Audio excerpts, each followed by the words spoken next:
Progression. हाँ, arithmetic progression. Arithmetic याद कभी हमारा वीडियो देखा तो उसमें लिखा होगा समांतर श्रेणी अर्थमेटिक प्रोग्रेशन। अभी नहीं देख लो, जब बोर्ड पेपर नजदीक आएंगे तब तुम देखोगे। विचार भी नहीं। चलो अच्छा, तो समांतर माध्य क्या होता है कि पहली संख्या और दूसरी संख्या का योग का आधा, योग का आधा, या फिर आप अगर इसका सार्वंतर निकालें तो हम क्या करते हैं,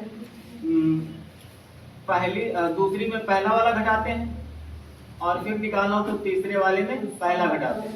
इसको थोड़ा सरल करोगे, b उधर ले जाओ, c इधर ले आओ, तो b प्लस b बराबर c प्लस a, तो 2b बराबर c प्लस a और b बराबर हो गया c प्लस a बाई 2। यानी जो हमारी मिडिल वाली संख्या है वो पहली और तीसरी संख्या के योग के आधे के बराबर, और यही आपका कहलाता है समांतर माध्य। यानी अगर तीन संख्याएं समांतर श्रेणी में हैं तो उनका समांतर माध्य क्या होगा, पहली और तीसरी के योग का आधा। हाँ, पहली और तीसरी के योग का आधा। आप सीधे सीधे लिख सकते हैं। अगर दो संख्याएं दी गई हो, मान लीजिए फॉर एग्जाम्पल, सवाल आपकी बुक में पहला ही सवाल है, पहला ही सवाल एग्जाम्पल से ले लेते हैं। एग्जाम्पल क्या, सीधा बुक का ही बता देता है। ये लिखा है 5 व 7 का समांतर माध्य बताइए। किसका? 5 व 7 का समांतर माध्य। तो 5 व 7 का समांतर माध्य क्या बताना है? तो समांतर माध्य ये हमने कहा, समांतर जो माध्य होता है वो होता है अर्थमेटिक मीन कह सकते हो। तो हो जाएगा 5 प्लस 7 बटे 2, यानी 12 बटे 2, 2 छक हो गया, सिंपल सा हो गया। ठीक है, ये तो एक समांतर माध्य होगा। मान लीजिए b है, बीच में हमने संख्या रखी तो b बराबर, ये समझ लो b की वैल्यू है ना। अब मान लेते हैं कोई दो संख्याएं आपको दी गई a और b, और आपको कह दिया कि इन दो संख्याओं के बीच में 3 समांतर माध्य निकालिए, 4 समांतर माध्य निकालिए, 5, 9, 10 जितने भी बोल दें, तो फिर आप कैसे निकालेंगे? तो हम क्या करते हैं, मान लेते हैं कि इसके बीच में बहुत सारे समांतर माध्य and so on again. A3 होगा है ना। तो दो संख्याओं के मध्य n समांतर माध्य। अब इसको निकालने का तरीका क्या है? तो पहले बताओ, समांतर माध्य का मतलब बीच में जो भी नंबर्स लोगे वो अगर श्रेणी देखो तो ये समांतर श्रेणी बनाएंगे। कौन श्रेणी बनाएंगे? समांतर श्रेणी बनाएंगे। तो अब इसमें दो संख्याएं ऑलरेडी हमको पता थी और हमने n संख्याएं और इन दोनों के बीच में रख दी, तो टोटल संख्याएं कितनी हो गई? पदों की संख्या कितनी हो गई है? ये हो गया, बी हो गया, और n और रखे तो कितना होगा? n रखे है ना, और दो पहले से थी।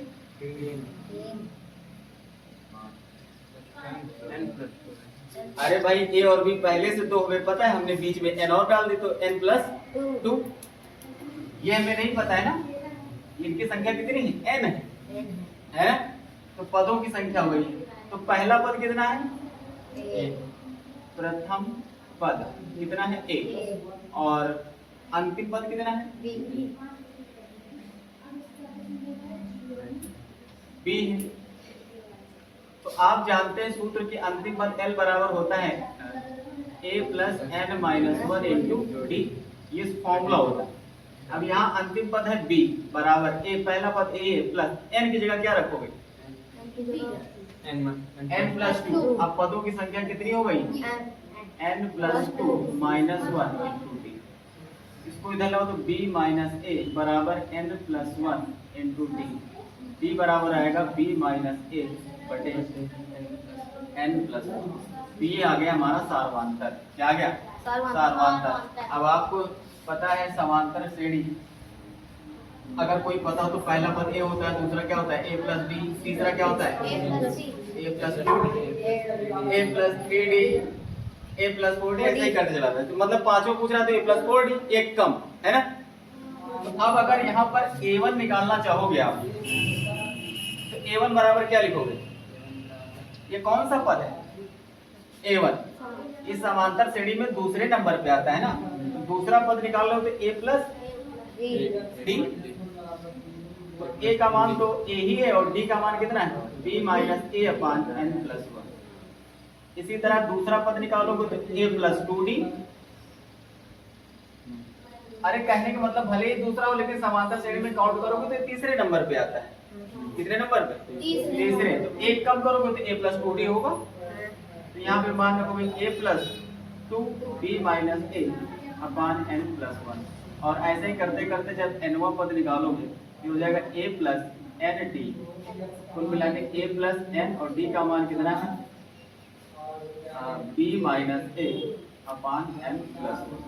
तो इस तरह किससे हम समांतर श्रेणी अगर कोई दी किसी दो संख्याओं के मध्य में 5, 6 या 7, 8 जितने भी समांतर माध्य निकालने हो तो पहले हम डी ज्ञात कर लेते हैं और डी ज्ञात करने के पश्चात a1 का मान a प्लस डी, a2 का मान इसको जहाँ बोल इसको मत याद रखो a2 बराबर a2। अब यहाँ पर ये ध्यान देने की बात है कि जब समांतर श्रेणी तो नहीं होते हैं, अरे इतने बीच में डाटा तो कर दिया है। तो यहाँ पे ये बात ध्यान रखना कि जब हम समांतर श्रेणी के पद को निकालते थे तो a3 बराबर a प्लस टू डी लिखते थे। यहाँ पे जब समांतर की बात a1 है तो a प्लस डी, a2 है तो a plus to D, a3 है तो a प्लस थ्री डी। अब इसी पर मैं आपको एग्जाम्पल देकर समझा देता हूँ। किताब से ही ले लेता हूँ, एक्सरसाइज से ही ले लेता हूँ, साथ में सवाल भी होते रहे। जैसे लिखा है क्वेश्चन नंबर 5, हाँ ये 5 का सेकेंड पार्ट कह रहा है 7 और 37 के बीच 9 समांतर माध्य ज्ञात कीजिए। 5 का सेकेंड पार्ट है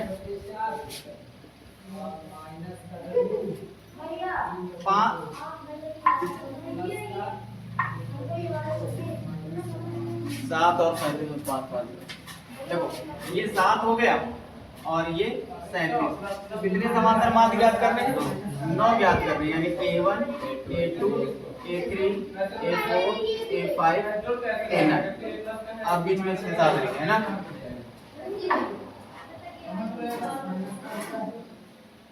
ठीक से चाहो तो डायरेक्ट फॉर्मूला लगा सकते हो b बराबर b minus a upon n plus 1, सीधे फॉर्मूला लगा सकते हो। अच्छा यहाँ पर अब कितने पद हो गए? पदों की संख्या दो पहले थे ये और 9 हमने और शामिल किए। अब यहाँ पता है हमें, वहां तो n थे, हमें यहाँ पता है कितने 9 और 2 ये है, कितने हो गए 11। कितने पद हो गए? 11 पद हो गए। अंतिम पद क्या है? 37 है और पहला पद क्या है 7 है। तो चाहो तो ये सूत्र लगा के डी निकाल लो या सीधे डी बराबर ये फॉर्मूला लगा सकते हो। मान लीजिए फॉर्मूला भूल गए तो अंतिम पद वाला तो फॉर्मूला पता ही, चाहो तो अंतिम पद वाला चलो सूत्र लगाओ। अंतिम पद वाला सूत्र a plus n minus 1 into d. L का मान 37, ए का मान 7, एन का मान इधर को लिखा है पदों की संख्या 11 माइनस 1 और डी का मान भी निकालना है। इसको इधर लाओ तो 37 माइनस 7 बराबर 10 डी। ये बचा 30 बटे 10 बराबर डी। डी बराबर कितना आ गया 3। डी बराबर 3 आ गया। पानी उनको पानी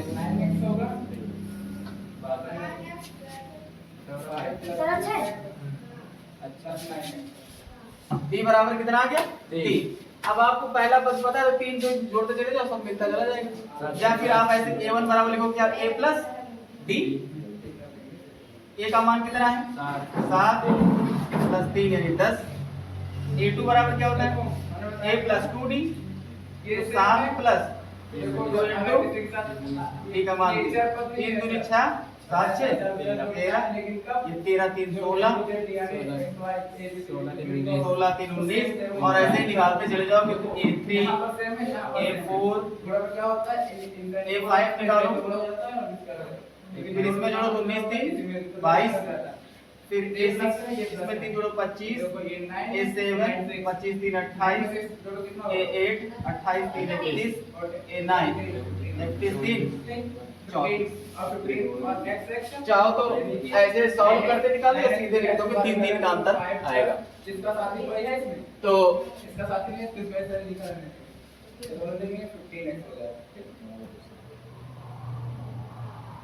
अब मैं ऊपर इसमें पूरा पूरे में कराएंगे, पहले इसमें कराएंगे प्लस प्लस लगेगा माइनस लगाएंगे उसके बाद ये ध्यान रखना जितने भी पद होंगे आप शामिल करेंगे 5 6 7 8 उसमें 2 और जोड़ेंगे, वो पदों की संख्या होगी n। 9x into पहला अंतिम पद दिया होगा तो d निकालेंगे और d निकालने के बाद a1 a2 या जो d निकालेंगे उसी में 3 3 जो इसमें 3 आए हैं जो भी आएगा उसी में पहले वाले पद में क्या करेंगे हम 7 से 500 में भाग करेंगे। तो 7 सत्ते 49, एक बचा 0 उतार लिया, 7 एकम 7 3, यानी ये पूरा पूरा कट जाता, केवल कितना ज्यादा बोल रहा है 3, यानी 3 कम होना चाहिए, इसमें संख्या कट जाएगी तो हमने इसमें 3 घटा दी। हाँ 15 तो लिखे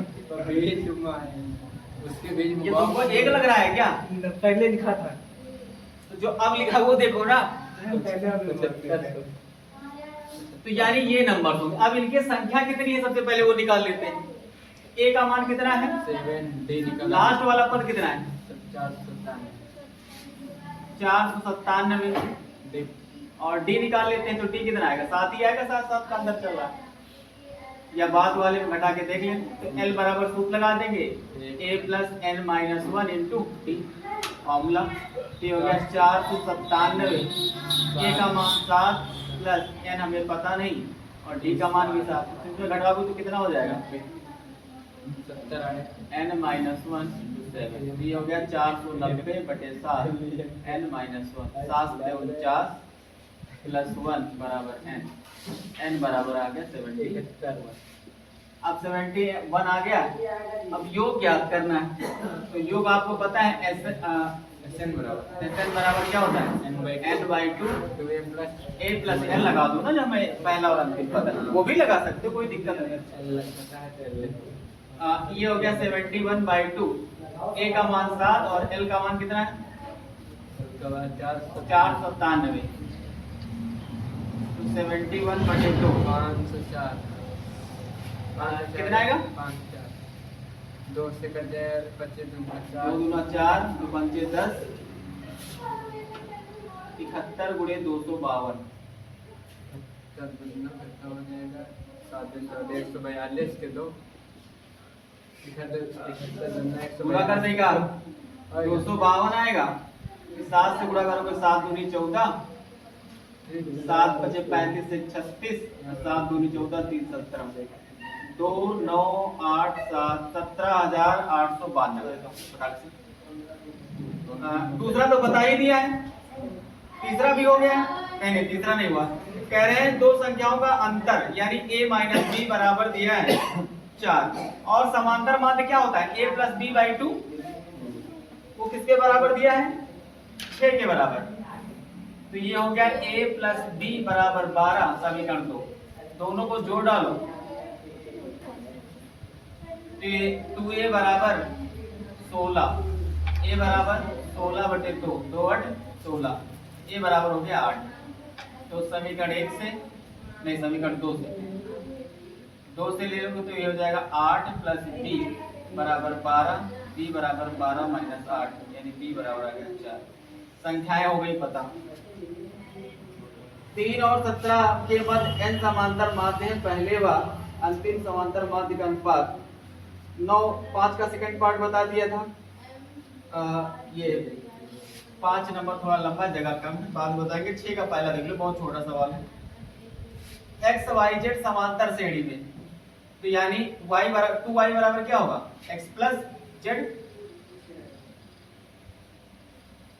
यानी जैसे हमने b बराबर अभी निकाला था तो b बराबर क्या था पहले और तीसरे का योग का आधा, तो y बराबर क्या होगा x प्लस z बटे 2। तो यहाँ से 2y बराबर क्या हो जाएगा x प्लस z, है ना। ये AP में जैसे अभी ABC किया था x y z, तो हमें सिद्ध क्या करना है x प्लस 2y तो सिद्ध करना है उसका LHS मैं लिख रहा हूँ minus z 2y plus z minus x z plus x minus y बराबर जो भी सिद्ध करना है। तो देखो यहाँ पर x लिखा रहने दिया प्लस 2y की जगह देखो क्या ले सकते हो x plus z minus Z पहले से दूसरा 2y की जगह क्या ले सकते हो x प्लस जेड और प्लस जेड माइनस एक्स और देखो z प्लस एक्स की जगह क्या ले सकते हो 2y माइनस वाई यहाँ z से z कट गया यहाँ x से x तो हो गया 2x यहाँ हो गया 2z और यहाँ y तो हो गया 4xyz और यही आ रहा है चलिए लेकिन सर इस वाले तीसरे वाले में a माइनस b बराबर 4 है और हाँ दिया है कि दो संख्याएं हैं जिनका अंतर कितना है 4 है और समांतर माध्य 6 तो समांतर माध्य कैसे निकालते हैं समांतर माध्य a प्लस b बाई 2 होता है तो समीकरण तो लो भाई कल और है फिर खत्म थोड़ा सा गलत किया बताओ अच्छा कहाँ पे मतलब हैं 4xyz लिख दियो भैया। अच्छा चलो ठीक है